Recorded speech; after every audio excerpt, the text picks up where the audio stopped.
Amigas, amigos, me da mucho gusto el poder conversar con ustedes después de tanto tiempo de no comunicarnos.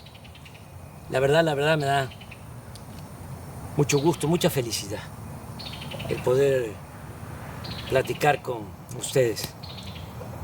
Como saben, entregué la banda presidencial a nuestra compañera, amiga, extraordinaria presidenta Claudia Sheinbaum el 1 de octubre del año pasado. Hace un año y ya cerca de 2 meses.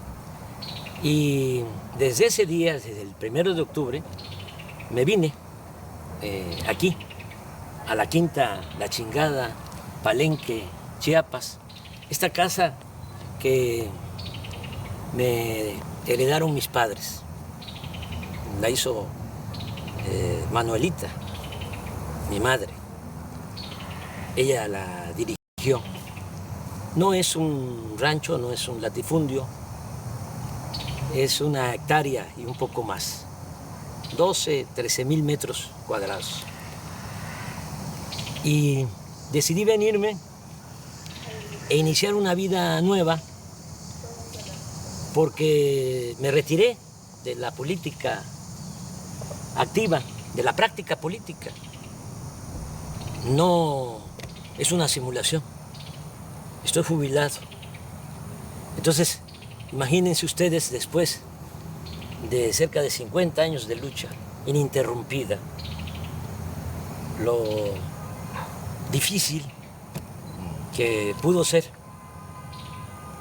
el decir, se acabó, cortar de tajo toda mi actividad pública, política, casi 50 años, porque empecé en 1975, 76 trabajando con los indígenas chontales en Nacajuca.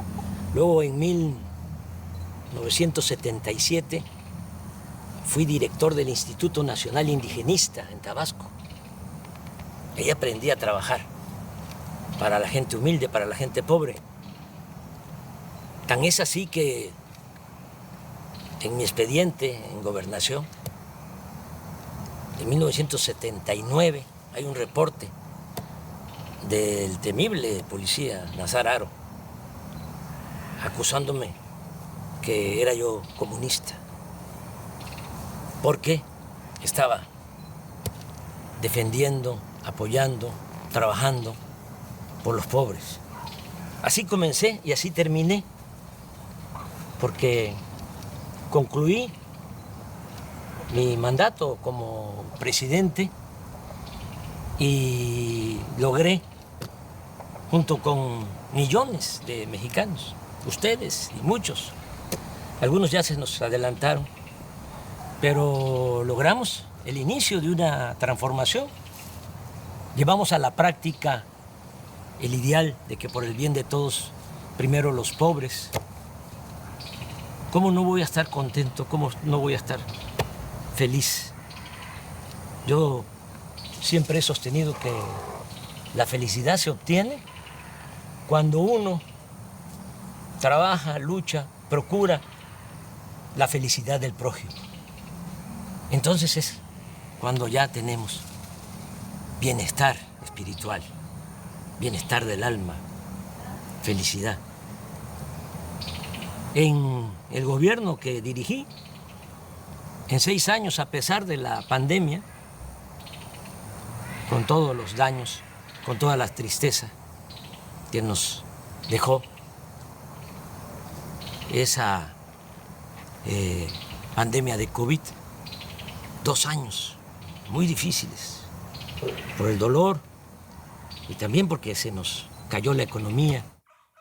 Bueno, a pesar de eso, en el tiempo que estuve en la presidencia, salieron de la pobreza 13,400,000 mexicanos. Lo voy a repetir, 13,400,000 mexicanos.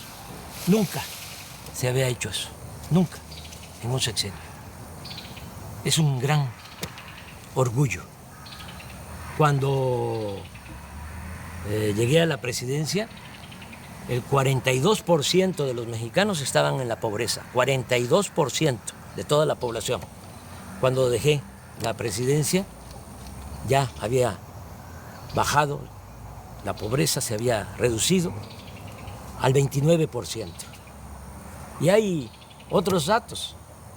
También se redujo la desigualdad, porque México era país de unos cuantos, de los de arriba, de los oligarcas, los que se habían quedado con todos los bienes de la nación, con los bienes del pueblo, con la llamada política neoliberal o neoporfirista, porque lo que aplicaron fue lo que ya había puesto en práctica Porfirio Díaz: entregar los ferrocarriles, entregar el petróleo, entregar las minas, entregar las tierras a extranjeros y a grandes latifundistas vinculados a la cúpula del poder.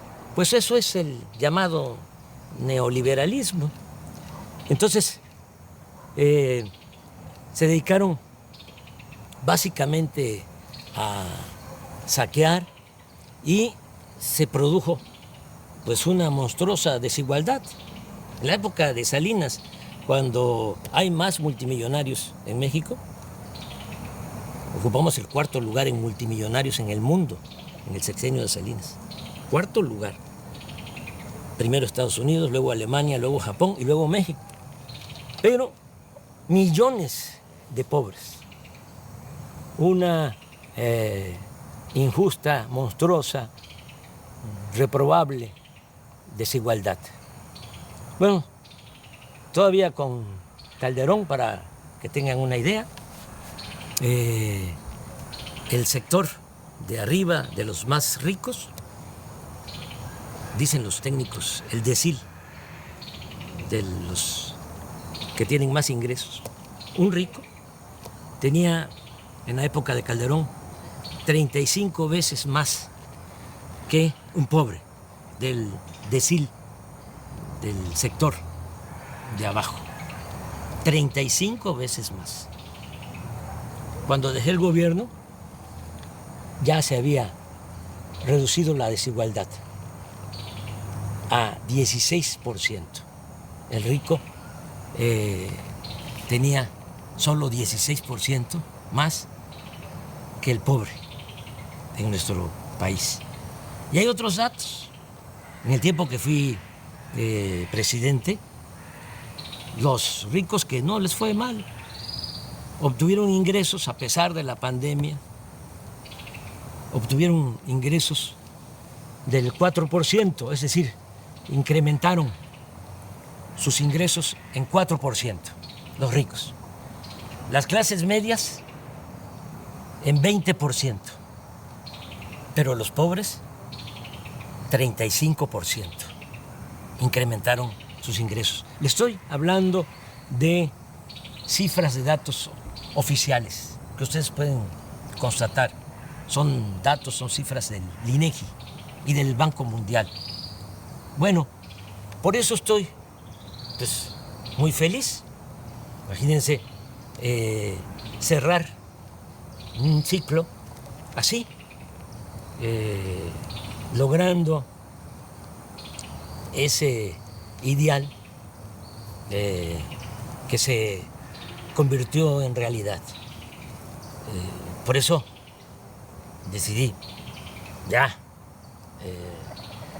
retirarme, no sentirme insustituible, porque ese es el otro problema, actuar como cacique,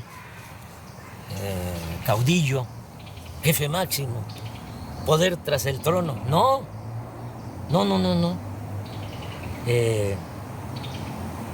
Hay que hacer valer la democracia y nosotros en nuestro movimiento, este movimiento impulsado por millones de mexicanos, pues tuvimos la enorme dicha de que quien me sustituye en la presidencia es una mujer excepcional, y continúa la transformación. Bueno, les decía yo que no era fácil, ¿no? Es decir, hasta aquí y me voy a dedicar a otra cosa. Pensé a qué dedicarme y decidí dedicarme a hacer teoría, a escribir. Siempre he sostenido que la política es pensamiento y es acción. Yo sí, desde luego, que pensaba y tengo ideales, tengo principios, que eso es lo que me mueve, pero fundamentalmente fui un hombre de acción en mi quehacer público, político. Y ahora estoy escribiendo, estoy haciendo teoría. Es teoría y práctica la política. Pues ahora no estoy en la praxis, no estoy en la práctica, estoy en la teoría. ¿Haciendo qué? Bueno, pues fundamentando lo que hicimos. ¿Cómo le llamamos a lo que se está aplicando en México? Ya sabemos que existe el neoliberalismo, decían que no había de otra, claro que sí hay de otra. El neoliberalismo es el robo descarado, es el gobierno de una minoría, es el gobierno al servicio de un comité de potentados. Eso era el gobierno antes del inicio de la Cuarta Transformación en nuestro país. El pueblo no les importaba. Pero, ¿qué fue lo que nosotros hicimos y cómo lo vamos a conocer? ¿Cómo se va a llamar? ¿Cómo se bautiza? Entonces yo he propuesto que sea humanismo mexicano. Y el humanismo mexicano tiene dos pilares. Uno es el cultural, la grandeza cultural de México. Como decía el maestro Bonfil Batallas, el México profundo, las civilizaciones olvidadas, negadas.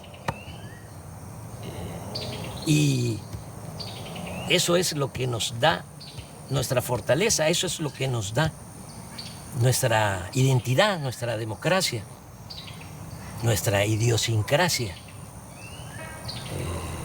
El México profundo. De ahí venimos. Y quise trabajar sobre la historia cultural de México, porque la historia que nos han contado desde hace siglos es una historia falsa, simulada. Y el otro pilar del humanismo mexicano, pues es la fecunda historia política. Ese es el siguiente trabajo. Ya les presento el primero, el que tiene que ver con la grandeza cultural de México. Así se llama, grandeza. El que viene para el año próximo se va a llamar gloria, porque es grandeza y gloria. Repito, la grandeza es la historia de nuestras culturas, de nuestras civilizaciones, para desmontar, para echar abajo la historia que crearon, que inventaron los conquistadores, los invasores, y se ha mantenido durante las épocas del dominio de las oligarquías. Pero aquí se cuenta otra historia. Y este libro de la editorial Planeta, pues ya va a estar en librería. Es el trabajo, es una investigación de más de un año y un mes, trabajando, porque les hablaba yo de mi nueva rutina. ¿Qué hago aquí? Bueno, me levanto temprano, como siempre, camino aquí hay un sendero entre los árboles, son 450 metros, doy 10, 12 vueltas, 5 kilómetros, muy temprano, me baño, luego desayuno, hay una señora Morbi que es la que me ayuda, me hace los alimentos, la comida, la limpieza de la casa, porque Beatriz está en México, viene, yo voy, he ido como 5 veces, claro, de manera muy discreta, para evitar los escándalos. Y se quedó allá porque ya Jesús, Ernesto, entró a la universidad y pues tiene que estar ahí, pendiente. Ya ustedes saben cómo somos en México, cómo son nuestras familias. Aunque Jesús ya tiene 18 años, pues ahí está con la mamá, es hijo único. Yo tengo 3 hijos mayores de mi finada esposa Rocío y Jesús con Beatriz. Y claro, nos hablamos todos los días. Bueno, después de que desayuno, como a las 9, me encierro en el despacho a escribir. Me levanto a las 12, me tomo mi pozol, camino un poquito aquí en el corredor de la casa, me vuelvo a sentar hasta las 2, como y sí doy una vuelta a todo el sendero después de la comida, veo un poco las noticias, tengo un teléfono de esos muy sencillos y como no son pues muy caritativos, no encuentro la palabra, el término, los dueños de los medios de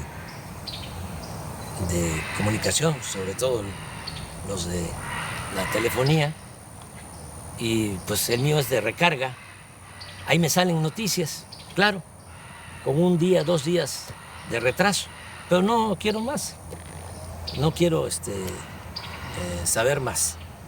Ya conozco bastante a nuestros adversarios, son pues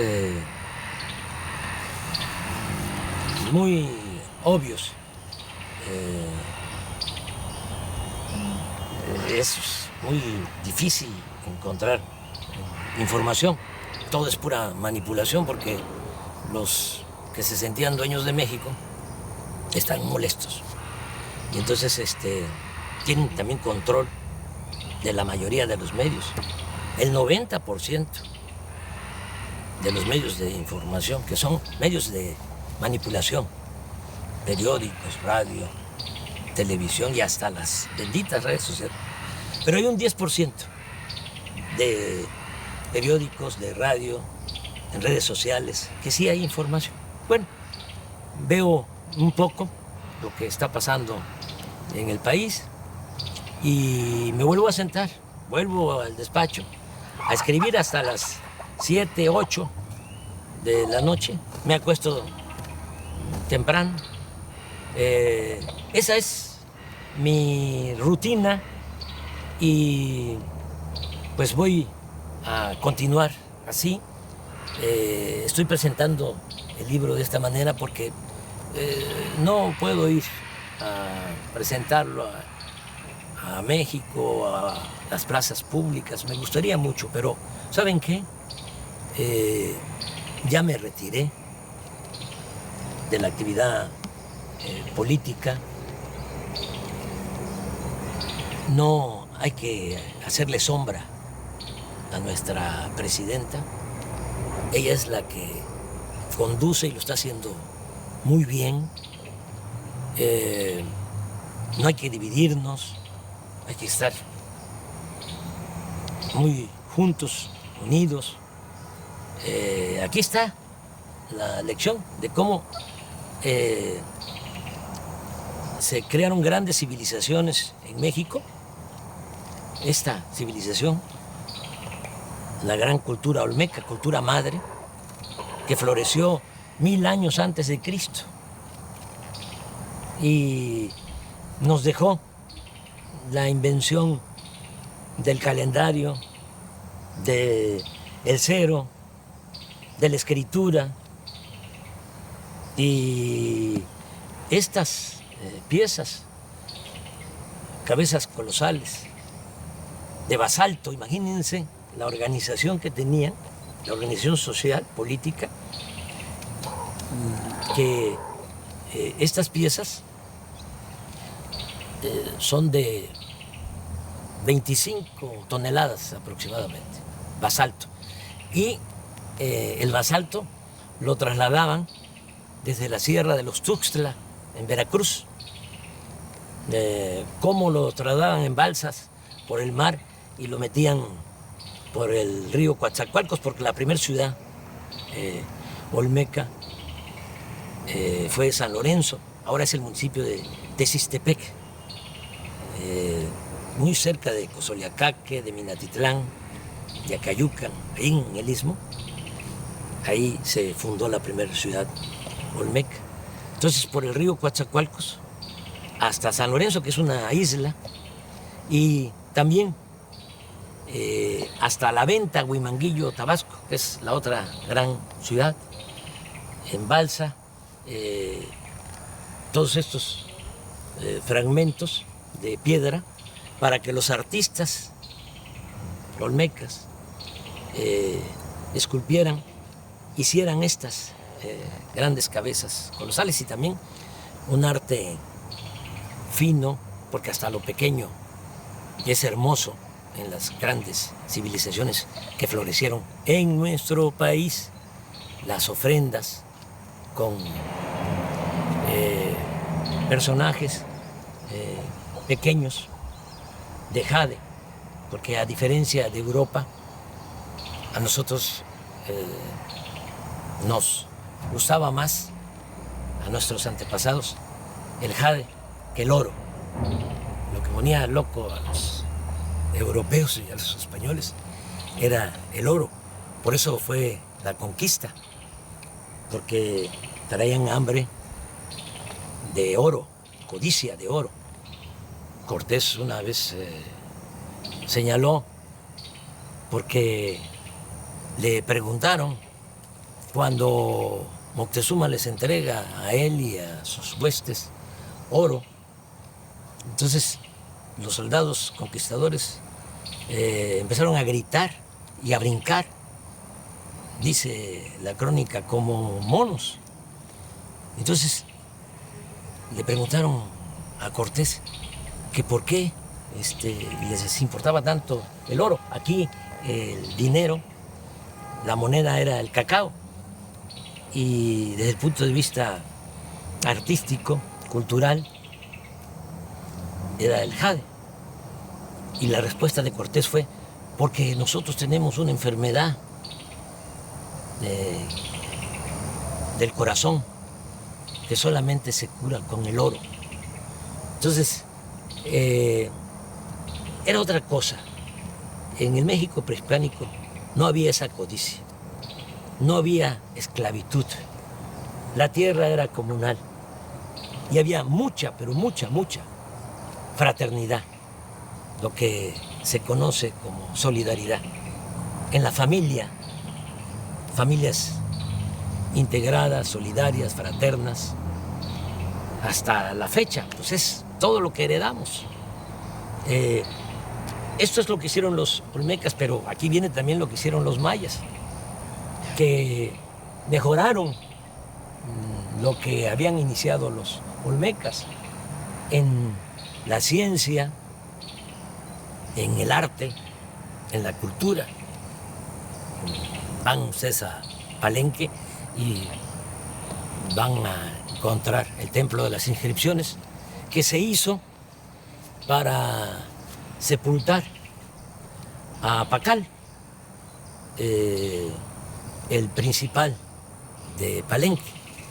Como ya se pueden descifrar los jeroglíficos, ya se sabe que ese personaje se llamaba Pacal, pero imagínense, hacerle un gran monumento, una pirámide.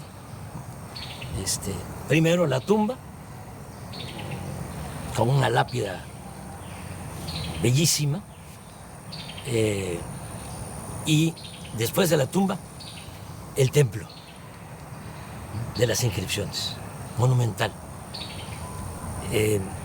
Vean eso y vean también en Palenque cómo desviaron un arroyo para meter agua, un acueducto embovedado por en medio de la ciudad. Y volteen a ver el palacio de la zona arqueológica y van a ver cómo están los techos, las bóvedas, con arco falso, porque no había fierro para hacer las estructuras, las cimbras, sino era la matemática, las piedras que iban uniéndose poco a poco, en equilibrio, hasta que se cerraban. Esa era la arquitectura. Estamos hablando de lo mejor del mundo en esa época. Los mayas en el periodo clásico logran toda esa civilización, logran toda esa creación del siglo IV al siglo IX. Si van aquí cerca, a 100 kilómetros, está Bonampak. Aquí está en el libro, quise poner un fragmento. Los murales de Bonampak. Estos se hicieron como en el siglo VII, siglo VIII. Cuando se pintan estos murales, los pintores mayas de estos murales no los había en ninguna parte del mundo. No lo sabía en Europa en ese siglo, y pasaron siglos para que el arte de Europa igualara al arte de los olmecas, de los mayas. Y lo mismo con los zapotecas de Monte Albán, mixtecos, también de Oaxaca, los teotihuacanos, la ciudad de Teotihuacán llegó a tener 85,000 habitantes. Y desde San Lorenzo, la primera ciudad olmeca, decía yo que se funda 1000 años antes de la era cristiana, ya tenía drenaje. Ya hablé de Palenque, que tenía acueducto, que tenía drenaje. Desde luego, Teotihuacán, drenaje.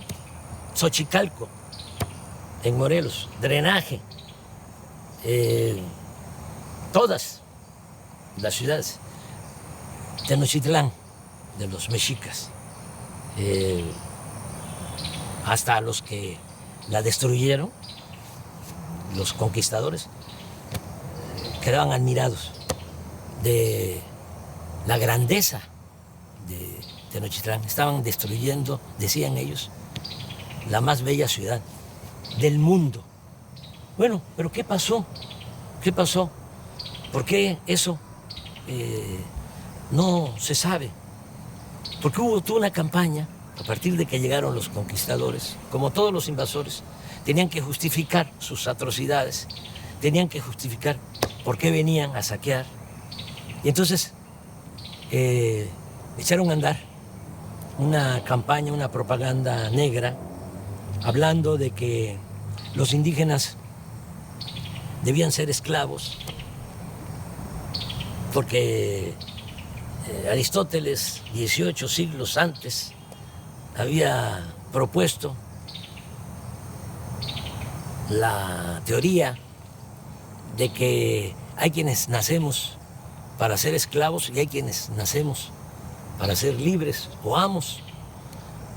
Y los humanistas de ese entonces de España, humanistas entre comillas, con ese argumento sostenían que los indígenas tenían que ser esclavos, que no tenían alma, que eran como animales y que además ellos venían a civilizarnos. ¿Qué sucedió? Que se padeció de una gran tragedia porque vinieron a someter a las comunidades, a los pueblos originarios,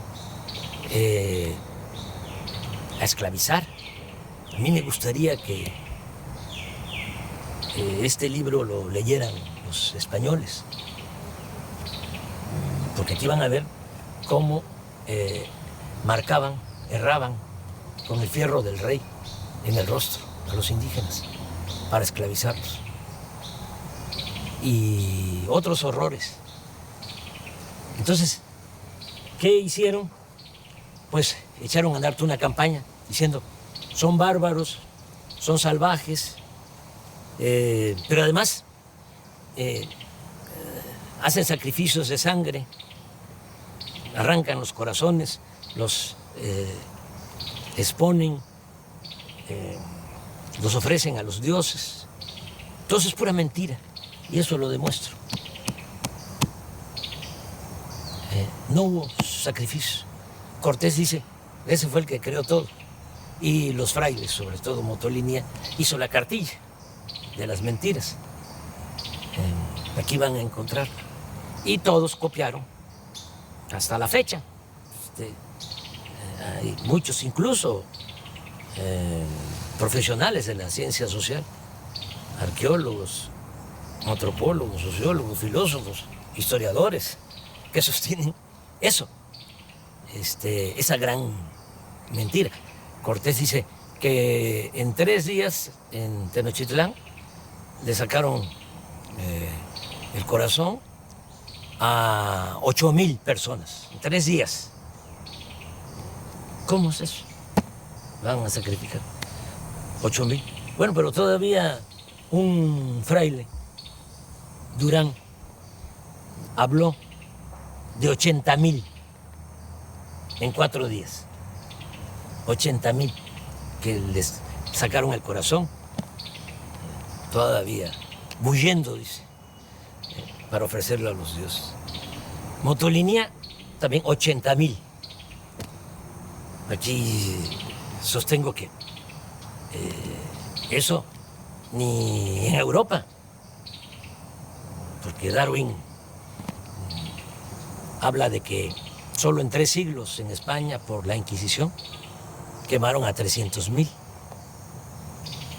Achicharraron a 300,000, acusados de herejes. Y los mejores, porque eran los que dudaban. Y a la hoguera.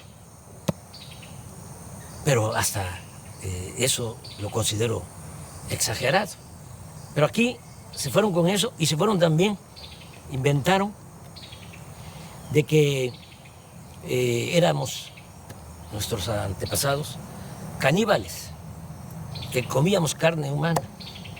Nadie vio un sacrificio, nadie vio que se comieran a una persona. ¿Cómo es que en la toma y el cerco de Tenochtitlán, de 75 días que la gente se estaba muriendo de hambre, porque Cortés mandó a cortar el agua, el acueducto de Chapultepec hacia el Templo Mayor, hacia el centro de Tenochtitlán? Lo mandó a destruir y además con los indígenas aliados que querían quitarse el yugo de los mexicas, pero inocentemente se pusieron un yugo más grueso, un yugo mayor. Bueno, bloquearon la entrada de alimentos y todo. Y si se estaban muriendo de hambre, ¿por qué no? Se comían entre ellos. Nada, pura mentira. Y esto es lo que trata el libro. Pero lo más interesante es que en otras partes, lamentablemente en el Caribe, por ejemplo, exterminaron con los indígenas, acabaron con los indígenas. En Estados Unidos lo mismo, es hasta horroroso, ¿no? Repetir lo que decía un general, o le atribuyen a un general, Sheridan, que decía, todavía en el siglo XIX, aquí estamos hablando del XVI, del XVII, del XVIII, hasta principios del XIX, todo lo que fue la colonia, 3 siglos. Pero allá en Estados Unidos, en el XIX, hace menos tiempo, le atribuyen a Sheridan el que dijo que el mejor indio era el indio muerto. Hubo exterminio. Entonces, aquí, ¿cómo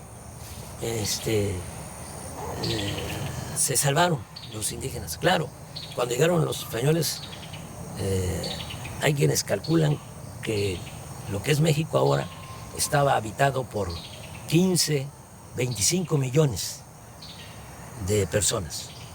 15 o 25 millones de personas. Terminando el siglo XVI, 75 años después de la toma de Tenochtitlán,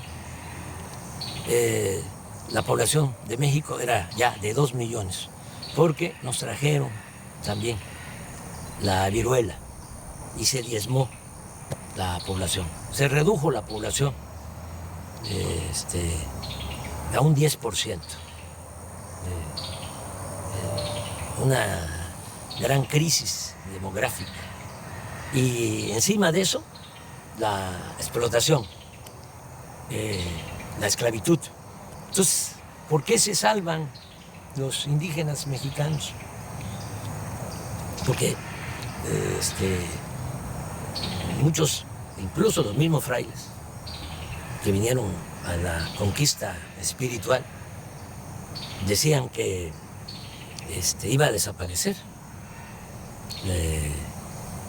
la cultura o las culturas indígenas, que iban a desaparecer. Nadie creía que iban a sobrevivir los indígenas. Bueno, pues resistieron. ¿Cómo resistieron? Porque por el amor a la libertad, se fueron a los montes, a las montañas, a la sierra, a las islas, a los pantanos, a las zonas de refugio, y se llevaron a cuesta sus costumbres, sus tradiciones. Los nayaritas, los coras, por ejemplo, que eran dueños de todo el valle, de la parte de la costa, se subieron a la sierra. Allá están, coras, huicholes, pero hasta allá los perseguían para esclavizarlos, pero resistieron, y gracias a eso es que nos dejaron este legado cultural, nuestra identidad como mexicanos, que es lo que nos ha protegido siempre. Nos caemos y nos levantamos. Una gran reserva de valores culturales, morales, espirituales. Quedó la raíz y quedó el tronco, porque cuando se logra la independencia, pues ya no tenemos 15 millones, ni 25 millones, como antes de la llegada de los españoles, 300 años antes, 1821, tenemos 6.300.000. Sí, pero la buena nueva es que de esos 6.300.000, el 80% eran indígenas. Es decir, de cada 10, 8 indígenas. Y portadores de las tradiciones y de las costumbres. Y eso es lo que nos ha servido como escudo, es lo que nos protege, porque el mexicano es trabajador, el mexicano es honesto.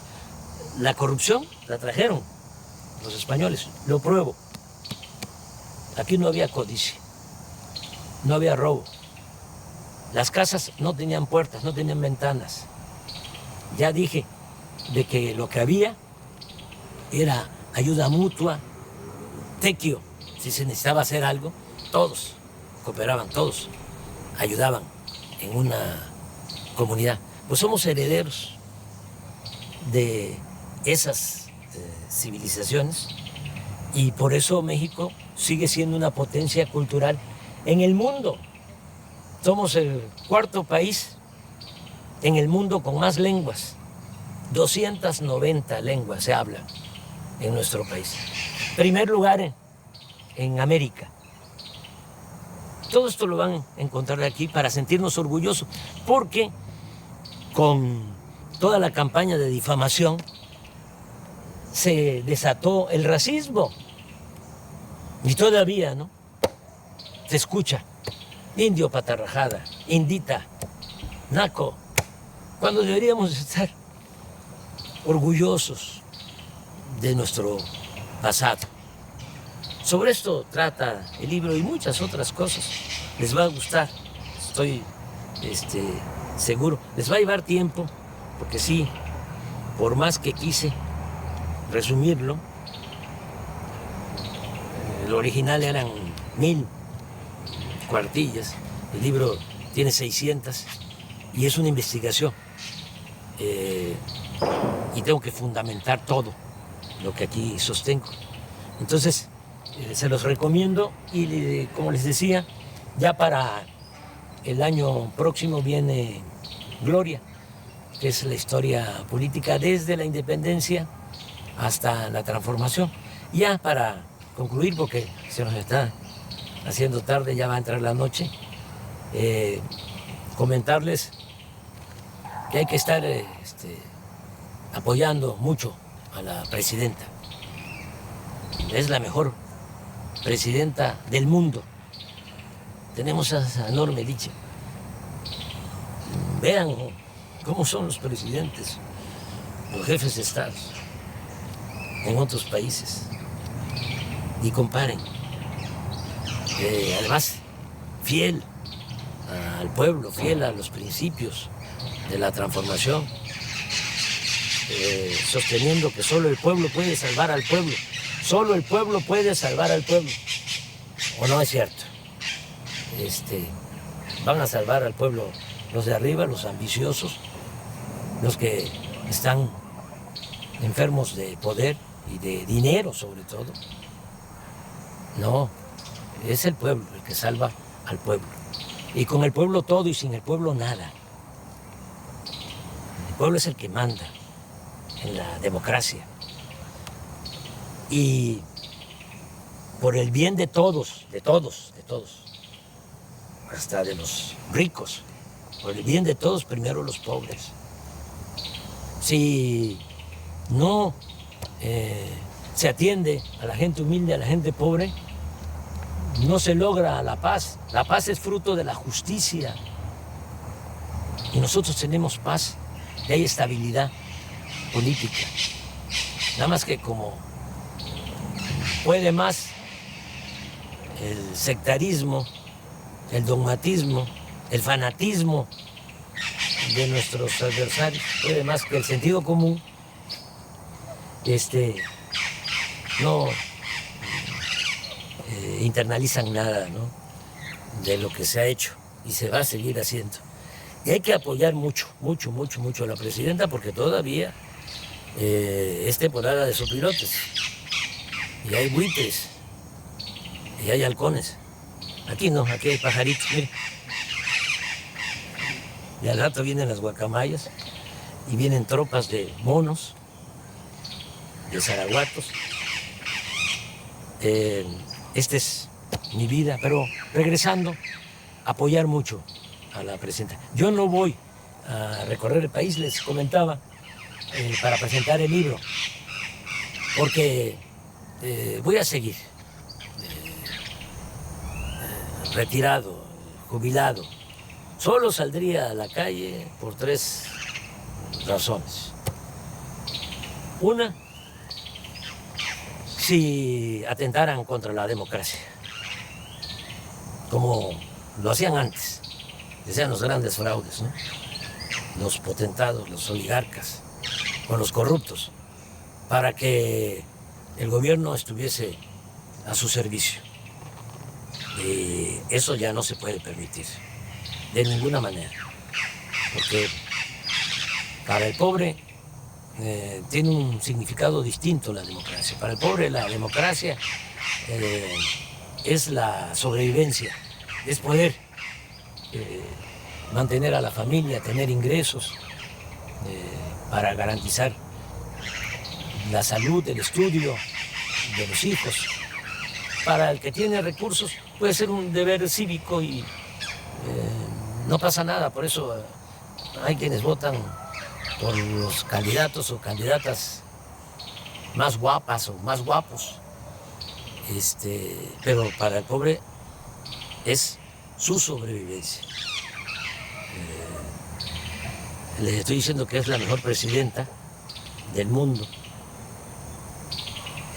Claudia Sheinbaum, y un conservador, seguramente ahorita si ve esto que estoy diciendo, escucha esto que estoy expresando, diría no. Mejor presidente del mundo es el de la mano dura, una mezcla de Franco con Pinochet, con Díaz Ordaz, con Salinas, que convierta al país en una cárcel. Ese es el que necesitamos.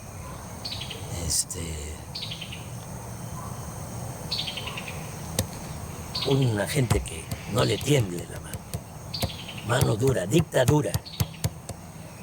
O otro presidente, acabo de escuchar, leer a un texto de un presidente, una declaración, diciendo, hace como un mes antes de una elección que hubo en el sur de nuestra América, de que él no iba a darle ningún apoyo a los discapacitados, porque ese era un problema de los discapacitados, eran libres y ellos tenían que resolver su problema. Así son los conservadores, así piensan. Yo recuerdo que Fox decía que para qué darle pensión a los adultos mayores, que había que ponerlos a trabajar. Ese es el pensamiento conservador. Nosotros pensamos distinto. Nosotros pensamos que el Estado tiene una responsabilidad social. El gobierno no puede incumplir con su responsabilidad social. El gobierno tiene como objetivo garantizar el bienestar y la felicidad del pueblo. Ese es el objetivo principal del gobierno. No estar al servicio de una minoría rapaz. Entonces, hay que apoyar mucho a la presidenta, nuestra presidenta. Les decía, yo saldría para defender la democracia, saldría también para defenderla a ella. Si hay intentos de golpe de Estado, si la acosan, salgo. Entonces sí, pero eso no creo que pase. De todas maneras, no está mal que sepan en qué circunstancias sí podría yo salir, sí saldría yo a la calle. Y la tercera razón por la que saldría a la calle sería defender la soberanía de México, porque nuestro país es libre y es independiente, es soberano. Nosotros no somos colonias de ningún país extranjero. Nos ha costado mucho ser un país independiente, soberano. Y si se violara la soberanía, entonces sí saldría a la calle. Ya nos está llegando la noche. Ya nada más despedirme, decirles que les quiero mucho, sinceramente. Mucho, mucho, mucho. Que amor con amor se paga. Como decía el inolvidable Juan Gabriel. Es amor eterno. Un abrazo de todo corazón.